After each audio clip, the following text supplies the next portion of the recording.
그 사이 질문들이 좀 들어와서 질문을 치도록 하겠습니다. 네. 에로알디 님이 질문 주신 건데요. 서울 집값 더 오를까요? 질문 주셨잖아요. 네. 근데 사실 그 방향성은 저희 둘 다 공유를 할 거예요. 동일할 거예요. 오른다 쪽이 맞고요.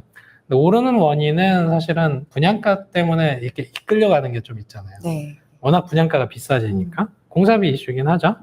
근데 이제 얼마나 오를까요에서는 저랑 조금 의견이 다를 수 있는데 저는 전년도에 전망할 때 전년도에 서울이 저희 기준은 12% 올랐거든요. KB도 제가 알기로 13% 정도 오른 걸로 알고 네. 있어요. 그래서 올해 전망할 때 이만큼 더 오른다. 올해도. 근데 1월에 세금 압박이 시작될 줄은 몰랐죠. 네. 그래서 많이 억눌리긴 했어요. 그래서 서울이 지금 5월까지 보시면 한 3% 올랐어요. 네. 근데 억눌렸잖아요. 지방선거 끝났잖아요. 근데 서울시장을 못 뺏어갔잖아요. 그래서 제 생각에는 이제 억눌렸던 용수철이 하반기에 튀어오른다. 특히 이제 아까 키 맞추기 말씀 주신 것처럼 네. 중저가 지역 쪽에서 과거 고점 쪽 회복 못한 지역들이 용수철처럼 튀어오를 여지가 있다. 그렇게 보고 있습니다. 근데 그렇게까지는 안 보시잖아요. 네, 저는 예. 작년과 동일하다고까지는 보지 않지만 어쨌든 서울 집값은 지속적으로 상승할 수밖에 없는 구조는 아마 대부분이 동의하실 겁니다. 맞습니다. 예. 박종님이 서대문구 홍은동, 홍제동 전망 어떻게 하시나요? 라고 질문을 주셨는데 잘 아세요? 저 동네? 저도 예전에 서대문구 쪽에 근무한 적이 있어서 동네는 잘 알고 있는 편입니다. 네, 서대문구 자체는 사실 그 도심 쪽에 붙어 있긴 하지만 예. 그동안 집값이 오를 때는 많이 소외된 지역이었죠. 거기가 신축도 별로 없고 또 그 교통이 굉장히 막히기도 하고. 맞아요. 상습 정책. 네, 그리고 학군이 딱히 있는 것도 아니긴 해서 남들 다 오르고 나면은 좀 이제 후발적으로 오르는 편이었어요. 근데 서대문구에서도 그 중심 지역 쪽은 거의 최근에는 마포에 그 많이 오르는 유명한 아파트들 수준으로 호가가 올라가긴 맞아요. 했거든요. 경희공자이가 맞습니다. 생기면서 네. 좀 리딩하는데 네. 사실 홍은동, 홍제동도 차로 경희공자이까지 한 5분에서 10분이면 되거든요. 맞아요. 근데 이제 저는 그런 것 같아요. 홍은동, 홍제동 일대가 굴곡이 좀 심해요. 동네 굴곡이 좀 심하고 재개발해서 이제 신축 단지들이 좀 생기면서 가격은 계속 사실은 오르곤 있는데 단순히 동 기준에서 보시면 사실은 아파트 신축이 된 거 외에 나머지 노후 아파트도 많거든요. 네. 흐름 자체는 따라가는 것 같긴 해요. 서울이 오르면 뭐 순차적으로 시간차를 두고 네. 근데 뭐 비아파트 쪽은 전혀 못 따라가거든요. 뭐 특별히 재개발 이슈가 있다고 해서도 솔직히 이게 공사 난이도가 좀 있는 지역이다 보니까 보면 상가 가서 만들거나 이런 경우도 좀 많아요. 그래서 전망에 대한 부분은 그냥 서울 내에서 그래도 서대문구도 안쪽에 있잖아요. 네. 그러니까 그 관점에서 보시면 입지적인 문제점은 뭐 별로 없다. 서울 쪽에 흐름들 따라간다. 이 정도에서 볼 수 있지 않을까요? 그렇죠. 서울 전반적인 흐름은 따라가지만 그거를 늘 견인하지는 못하는 리딩 지역은 아닌 지역이긴 거죠. 하죠. 실거주 관점에서 보셔야지 그게 막 이렇게 투자 수요가 한 번도 들어갔던 적은 없는 곳이긴 해서 예. 네, 거주하기 편하신 그 경우만 좀 보셔야 될 것 같긴 합니다. IM BBU 님이 질문 주신 게 남양주 덕소 쪽에 뭐 개발 가능성 4억에서 5억 정도의 신혼집 이런 의견들을 주셨는데 네. 사실은 이제 경의중앙선 라인이잖아요. 네. 좀 애매합니다. 여기도 사실 한강변인데 덕소 쪽도 그 한강을 같은 한강으로 보지 않더라고요. 네. 되게 특이한데 보이는 뷰 면에서는 조금 차별되긴 하네요. 네, 뷰로 보면 녹지가 많이 보이는 뷰고 서울 도심의 한강 뷰는 건물들, 빌딩들이 보이는 뷰라서 조금 차이가 있는데 네. 그래도 한강 뷰가 되는 아파트에서의 희소성이 있으면 4억에서 5억이면은 가성비는 있다고 봐야 되겠죠. 그렇죠. 네. 지하철도 나름 있고. 예. 근데 지하철? 거기가 네. 또 준공연도가 좀 애매해서 네. 리모델링이나 재건축이 될 가능성이 좀 높잖아요. 그런 그쵸. 부분들도 영향을 미치는 거라서 사실 서울의 주택 공급 부족하다 얘기하는 것도 절대적인 수치가 부족한 게 아니잖아요. 예. 그냥 매매하고 싶은 그런 선호도가 있는 단지들이 극히 제한적인 경우들이라서 여기 같은 경우도 거기선 좀 순위가 밀리다 보니까 금액대가 좀 다소 낮게 책정이 되어 있는 것 같고, 근데 지금 예. 가격대 보면은 이제 거주할 목적으로는 정말 말씀하신 대로 가성비 있는 금액인 것 같긴 해요. 근데 저 금액이면 구리에서도 찾을 수 있지 않을까요? 구리에서도 찾을 수 있고 예. 성남 쪽 가도 찾을 수가 물론 이제 있는 평형이 금액이긴 뭐 합니다. 전용 8사냐 뭐 5구냐에 따라서 좀 다르긴 하겠습니다만, 항상 어떤 걸 선택하실 때 저 4억, 5억의 대체재 중에 더 좋은 게 있는지를 항상 고민하셔야 됩니다. 그래서 보면 대체재를 그래서 항상 고민하시면서 생활권이 달라도 대체재 그 가격에서 더 좋은 거 있는지는 좀 찾으려고 노력은 하셔야 된다. 네. 정도에서 질문 답변 드릴 수 있을 것 같고요. KHJ님, 안녕하세요. 여의도 재건축 소형 평수 보유 중입니다. 향후 미래 가치를 어떻게 보시는지 궁금하고 곧 평형 신청 예정인데 대형 평형을 신청해야 한강뷰가 될 가능성이 높은데 무리해서라도 대형 평형을 신청하는 게 장점이 있을까요? 이렇게 질문 주셨는데 마침 여의도로 출퇴근을 하고 계셔서 여의도에 대해서 아주 빠삭하시고요. 네. 그래서 답변 주시면 좋을 것 같아요. 여의도의 장점은 굉장히 많죠. 일단 우리가 다 선호하는 학군, 역세권, 한강변, 공원뷰 모든 게 네. 가능하고요. 가장 큰 장점은 아직까지 저층인 재건축 단지 아파트들이 많은데 거기가 또 상업지인 경우들이 많기 때문에 어느 재건축 단지들보다 사업성이 굉장히 훌륭합니다. 그래서 최근에 또 진도가 많이 나갔어요. 사업시행 인가 받고 관천하는 데들도 있긴 해서 그동안은 여의도 자체가 재건축 이슈가 늘 있었지만 어느 하나도 거의 치고 나가지 못했거든요. 최근 들어서는 이제 신탁사 위주로 하는 것들이 좀 속도가 많이 나다 보니까 기대감도 높아지고 그만큼 지금 매입하기에는 부담스러운 금액대까지 올라갔거든요. 근데 이미 갖고 계신 경우라면은 이제 너무나 부럽고요, 일단.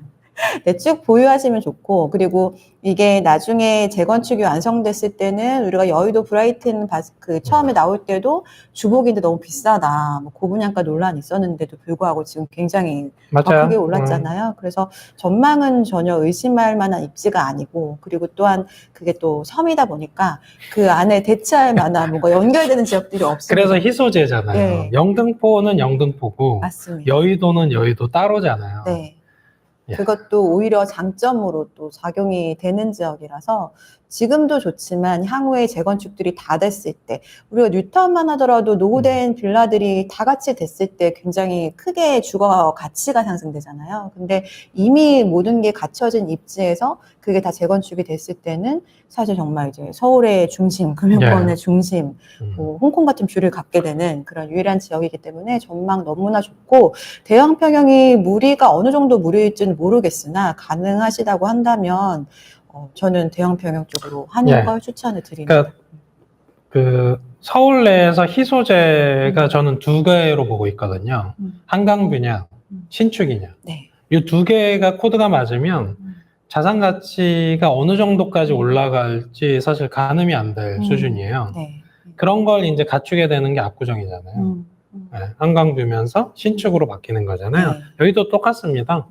뷰가 되면서 신축이고 그게 이제 설사 대형이더라도 사실은 워낙에 희소재다 보니까 희소 요건을 두 가지나 갖추고 있다면 그건 추구하시는 게 맞으나 아무래도 은행권에 계시다 보니까 그래서 이거 근데 이 우리가 문제죠. 원벨리 봐도 예. 같은 평형인데도 뷰에 따라 막 30억 차이 나잖아요. 네. 근데 대형과 소형 뷰 차이가 30억이 나나요? 네, 30억이나 나요. 같은 평형에서? 네. 예. 그래서 여기 30억 차이 난다네요.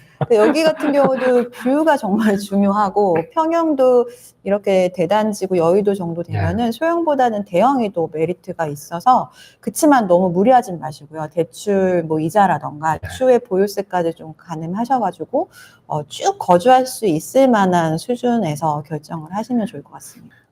블랙체리님이 질문 주셨고요. 서울 재개발 관차 후 입주권 보유 중인데 일반 분양 진행 시 분상제 걸리진 않을까요?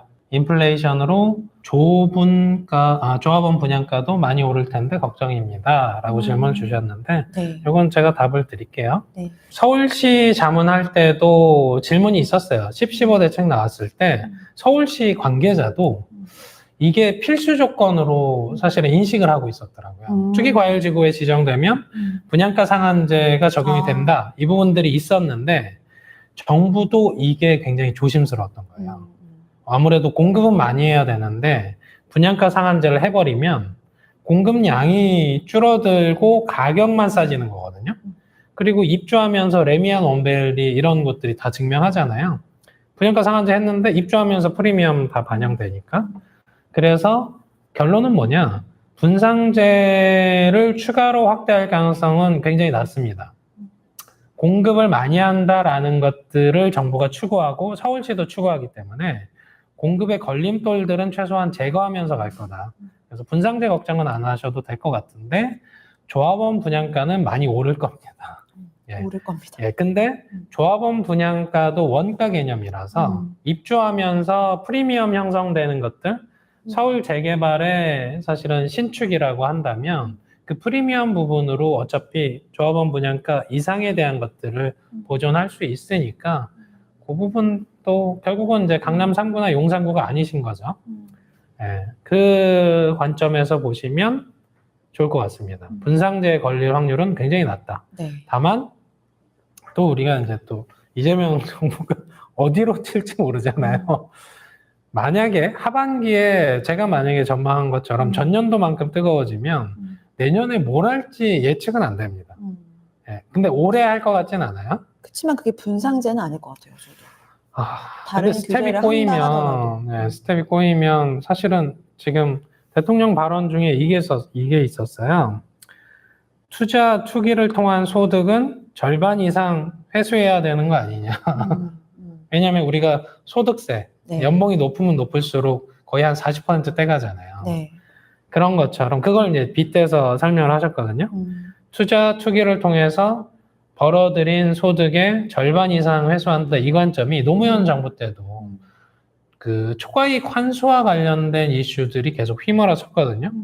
그리고 그 문재인 정부 때도 마찬가지고. 그래서 이재명 정부의 지금 2년 차 혹은 3년 차 안에서는 이 수익에 대한 것들, 특히 우리가 재건축 초과이익 환수제도 있듯이 그런 부분들, 그러니까 분상제는 안 하는데 초과이익은 적극적으로 환수할 것 같다라는 건 좀 생각을 하셔야 될 것 같습니다. 그렇죠. 예. 그거랑 뭐 양도소득세 이런 부분 쪽으로는 그렇습니다. 그리고 YSS님 안녕하세요. 파크리오, 레이크 팰리스, 역삼 레미안, 이편한, 푸르지오 어느 곳이 나을까요? 비슷한 금액으로 추천하실 곳이 있으신지도 궁금합니다. 지금 잠실과 역삼을 비교하시는 거예요. 네. 근데 이제 그러면 동일 평형의 동일한 금액에서 판단한다면 저라면 역삼. 어렵다. 네, 저라면 역삼을 선택합니다. 네. 연식 뭐 이런 부분들도 레이크 팰리스는 연식이 좀 됐고 파크리오도 연식이 좀 됐고 역삼 레미안 푸르지오도 연식 부분들은 아주 신축은 아니거든요. 2008년, 2009년 이때쯤이니까 비슷하다고 한다면 예, 저는 역삼을 추천할 것 같습니다. 왜 역삼을 추천하세요? 기업체에 대한 걸 전 되게 좀 신경을 많이 쓰거든요. 그러면 테헤란로 일대 대기업들이 있으니까 특히나 삼성도 있잖아요. 그러면 자금이 순환이 빨리 되고 상업지가 아무래도 시장을 리드하는데 물론 잠실도 뭐 롯데월드타운부터 해가지고 뭐 마이스 개발 이슈도 있고 둘 다 좋아요. 둘 다 좋은데 누가 시세를 더 리드할까 해서 저는 이제 네, 역삼을 더 우위에 조금 더 우위에요. 조금 더. 네. 뭐 잠실도 메인이긴 하지만. 저는 잠실 쪽 네. 네, 추천드리고 싶습니다. 네, 저랑 의견이 다르신데 이러면 이제 뭘 선택하라는 거야 이렇게 생각하실 수도 있지만 둘 다 좋다는 거긴 하죠. 되게 어려운 질문이에요. 그만큼 어렵다는 거죠. 선택이. 그러니까 질문을 주셨겠습니다만 참고적으로 여기서 좀 광고를 하자면 저희 부동산 114 플랫폼에 오시면 개별 단지들 다 평가해놨습니다. 이게 무슨 얘기냐? 저희가 왜 평가를 해놨냐 이렇게 질문 주셔서 저희 쪽에 의견을 받기에는 네. 저희가 다 답변을 못 드리잖아요. 하다못해 가끔은 저한테 부티비 통해서 이메일이 오거든요. 근데 제가 막 바쁘게 일하다 보면 한 2주 지나 있는 거예요. 네. 답변을 못 드리고. 그러다 보면 2주 지나고 답변하기도 되게 뭔가 불친절하잖아요. 그래서 영영 답변을 못 드리는 경우가 많습니다. 뭐 저도 이제 현업이 있다 보니까. 근데 그러다 보니까 그러면 그 전문가 의견을 개별 아파트 단지 들어가서 평점을 보면 어느 정도 보완이 되거든요. 그러면 역삼 쪽에도 저희가 평가를 해놨고요.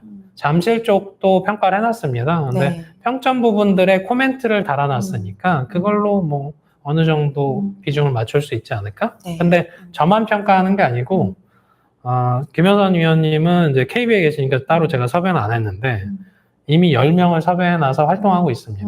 네. 저뿐만 아니라 뭐 내노라 하는 전문가들, 뭐 김인만 소장님, 뭐 김재경 박사, 뭐 그 외에 기타 등등 뭐 분들이 활동을 합니다. 네. 그래서 그분들이 평가를 달아놓는다. 그러니까 거기서 좀 참고하시면 좋을 것 같고요. 광고였습니다. 네. 질문이 많이 들어오시네요. 예, 박종님, 그럼 상승장 중반으로 보시는 건가요? 라고 하셨으면, 지금의 정책 노선, 지금 저는 어제 대통령께서 하는 인터뷰 20분짜리를 2번, 3번 봤거든요. 네. 서울시의 정책과 혹은 국토부와 서울시와 정부가 지금 따로 놀 확률이 커졌다라는 걸 거기서 많이 인지가 됐습니다. 네. 네. 저 이제 정책을 좀 바꿔볼게요가 전혀 안 보였거든요. 난 나의 길을 가겠다 이렇게 보였으니까 그러면 서울시 쪽을 지금 결국 리딩 지역이니까 네. 그렇게 본다면 예, 중반 그러니까 전년도에 10% 이상 올랐고 올해도 그만큼 본다면 사실은 문재인 정부 때 1년, 2년, 3년, 4년 기억하시잖아요. 네. 예, 그런 구도에서 보면 제일 많이 올랐던 때가 3년 차입니다. 2년 차에 잠깐 주춤했다가 3년 차에 제일 많이 급등했어요. 근데 뭐 그렇게 꼭 되는 건 아닌데 흐름상에서는 지금 그런 구도로 보이긴 합니다. 그리고 요건 이제 질문은 아니신데 4690님 안녕하세요. 마포구 상암동 투자 관점에서 어떻게 보시나요? 제 팬이라고 하시니까 감사합니다. 네. 상암동 잘하시잖아요. 뭐, 네, 제 주거지를 뭐 말씀드릴 수는 없습니다만, 네, 마포구에 저도 이제 거주를 하고 있어서 상암동을 잘 알고, 네, 부모님도 네, 상암동에 계신 그런 이슈가 있습니다. 상암동 투자 관점에서 추천 안 합니다. 저도 늘 의문인 지역이 상암동이긴 해요. 왜 안 오르지? 왜 추천을 안 하냐? 이거는 약간 여담인데, 그 예전에 그 기자님들이 네. 그 은평 쪽으로 많이 가셨대요. 왜요? 거기에 기자촌이 있었잖아요. 예전에. 네. 그래서 기자님들 많이 가고 일산 쪽에도 기자님들이 많이 갔대요. 네. 상암동은 방송 기자분들이 많고 서대문에 또 기자가 많잖아요. 네. 그래서 자산가분들 혹은 사업가분들 구설소에 휘말리기 싫어하는 정치인분들이 분당, 성남 멀리 가신다고요? 이런 쪽으로 강남 쪽으로 이동을 하는 거예요. 무슨 얘기냐? 돈 많은 사람들이 그 지역을 피한다. 상암동은 이제 미디어 뭐 웃자고 한 얘기 같지만 사실은 진실일 수도 있습니다. 근데 그런데 상암동의 이슈가 뭐냐면 확장성이 없어요. 네, 확장성이 없으면서 요새 어떤지 아세요? 저 향동동, 네. 네. 그리고 덕은 네, 가격으로 밀려요. 거긴 신축. 신축이니까. 그래서 연식이 희소제라고 설명을 드렸잖아요. 그래서 경기도인데 상암동보다 비쌉니다. 네. 근데 왜 그럴까? 상암동이 계속 노후되고 있거든요. 노후되고 있고, 뭐 쓰레기장을 뭐 확대하는데 만에 이런 이슈도 해가지고. 살기는 되게 좋아 보이는데. 네, 좋습니다. 좋은데. 저는 가성비 좋은 지역으로 상암동 많이 추천하긴 맞습니다. 네. 그래서 그래도 10억 전용 8사 기준에서 노후도가 좀 높긴 하지만 이제 한 15년, 20년 돼갑니다. 그래도 가성비는 괜찮다. 네. 그래서 서울 시세는 따라갑니다. 똑같이. 아까 홍은동. 뭐 서대문구 말씀을 드렸듯이 가재울 쪽, 뭐 수색 쪽 이렇게 접하고 있는데 사실은 그 지역도 리딩 지역이 아니에요. 네. 다 그냥 따라가요. 서울 시세는 따라간다. 근데 여기가 혼자 뭔가 튀어나가는 지역은 아니다. 그래서 투자 관점에서 본다면 뭐 일시적으로 뭔가 우울해질 수 있다. 일시적으로 소외될 수 있다. 그러니까 뭐 리딩 지역은 아니다. 저는 그냥 객관적으로 설명합니다. 예. 저기 328님이 질문 주신 건데 부모님 댁이 1기 신도시 재건축입니다. 연세가 있으셔서 재건축 후 들어가셔서 사실 때까지 기다리기 쉽지 않아 보이는데요. 오랫동안 소유, 거주하셔서 매매 문제는 없어 보이는데 언제 매도하고 정리하는 게 좋을까요? 지금 본 사업 시행자 선정 직전입니다. 라고 하셨다는 얘기는 선도지구잖아요. 그쵸. 저 정도면? 선도지구. 네, 선도지구는 파실 필요는 저는 없다고 보는데 의견이 혹시 다르신가요? 저는 선도지구라고 해도 사실 노후도시 분당 진행하고 역세권이라고 또 의견 밑에 주셨네요. 그러면 선도지구와 상관없이 보유하는 게 좋죠. 선도지구는 사실 저는 약간 부정적이긴 하거든요. 거기가 아직도 이주비 얘기가 나온 지가 2년, 3년 된 것 같은데 맞아요. 아직 대책이 없거든요. 그리고 그동안 또 공사비 너무 많이 올랐고 동의 같은 것들은 전혀 뭐 거의 시작도 못한 단계라서 선도지구로 그냥 붙잡혀 있다가 좀 굉장히 지연될 가능성이 높긴 해요. 그렇지만 분당 자체가 지금 굉장히 빠르게 좀 올라가고 있고 역세권이라고 한다면 뭐 다른 대체할 만한 거를 매입하고 싶은 게 없는 상황이면은 그냥 쭉 보유하셔도 저는 좋은 것 같습니다.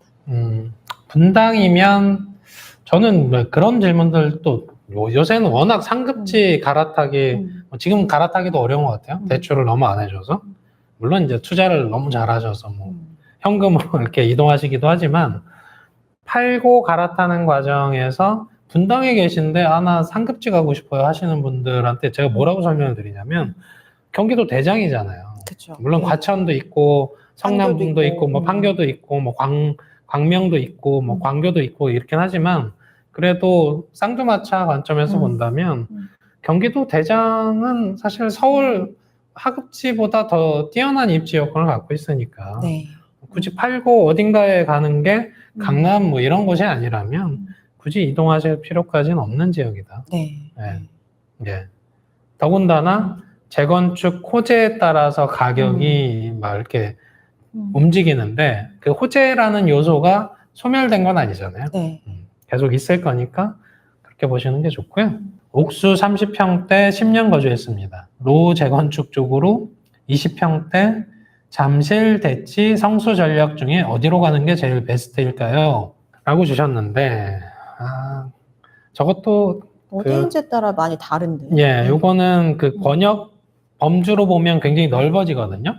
성수 전략도 사실 뭐 한강뷰가 뭐 전략이니까 웬만하면 되는 관점에서 보고 대치는 사실은 한강뷰가 안 되고 잠실은 한강뷰가 되죠. 그렇죠. 대치는 학군이 대치는 학군이고 근데 보니까 학군지에 따라서 움직이는 가격보다 결국은 초역세권이냐 아니냐 그리고 한강뷰가 되냐 안 되냐 이게 저희가 이제 평가하다 보니까 훨씬 많이 갈리더라고요.